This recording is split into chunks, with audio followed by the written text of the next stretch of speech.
नमस्कार, मी विशाल परदेशी. दुपारी 4च्या बातम्यांमध्ये आपलं सगळ्यांचं स्वागत. जाणून घेणार आहोत आत्ता या क्षणापर्यंतच्या महत्त्वाच्या बातम्या. सुरुवात करूयात पुण्याच्या ब्रेकिंग न्यूजने. पुण्यात कोरोनाचा वाढता धोका लक्षात घेता शहर पुन्हा लॉकडाऊन करण्याचे आदेश उपमुख्यमंत्री अजित पवार यांनी दिले. त्यामुळे पुणे शहर पुन्हा लॉकडाऊन होणार आहे. सोमवारी रात्रीपासून शहर पुन्हा लॉकडाऊन होणार आहे.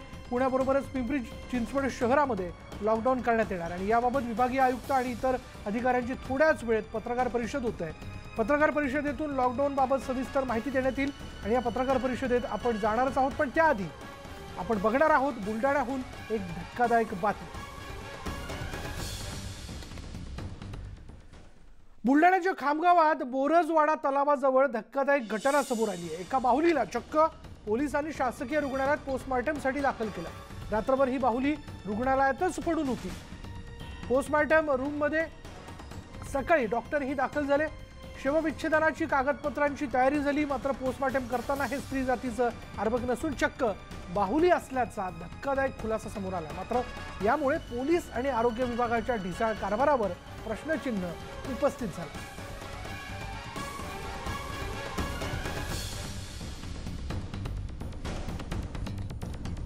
बुलढाण्यातली ही बातमी बघतोय आपण. बुलढाण्यात खामगावात बोरजवाडा तलावाजवळ धक्कादायक घटना समोर आली आहे. एका बाहुलीला चक्क पोलिसांनी शासकीय रुग्णालयात पोस्टमार्टमसाठी दाखल केलं. रात्रभर ही बाहुली रुग्णालयातच पडून होती. पोस्टमार्टम रूममध्ये सकाळी डॉक्टरही दाखल झाले. शवविच्छेदनासाठीची आवश्यक असणारी कागदपत्रांची तयारी झाली.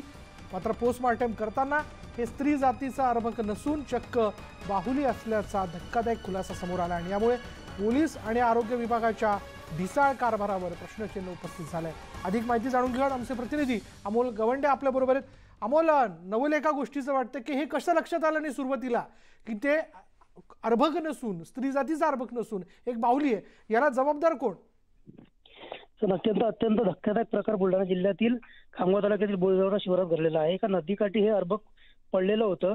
मात्र रात्री गावकऱ्यांनी पोलिसांना माहिती दिली. पोलिसांनी घटनास्थळी जाऊन पंचनामा केल्यानंतर तशा प्रकारची नोंद सुद्धा पिंपळगावच्या पोलीस स्टेशनला करण्यात आली. त्यानंतर जे अर्भक आहे ते शवविच्छेदन करता सामान्य रुग्णालयात पाठवण्यात आले.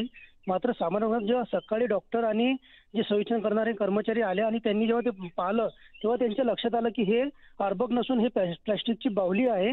त्यामुळे एकंदरीत बुलढाणा जिल्ह्यात या कार्यक्षमतेवर पोलिसांच्या कार्यक्षमतेवर प्रश्नचिन्ह निर्माण झालेला आहे की रात्री कोणत्या पद्धतीचा पंचनामा केला की जेणेकरून यांना सकाळपर्यंत लक्षात आलेलं नाही की ही बाहुली आहे की अर्भक आहे. आता पोलिसांच्या या कार्यक्षमतेवर प्रश्नचिन्ह निर्माण झालेला आहे आणि आरोग्य विभागाने तशा प्रकारचं पोलिसांना कळवलं सुद्धा आहे की हे अर्भक नसून हे प्लॅस्टिकची आहे. तशा प्रकारची नोंद करून त्यांनी पिंपळगाव पोलीस स्टेशन सुद्धा तशा प्रकारची नोंद सुद्धा केलेली आहे.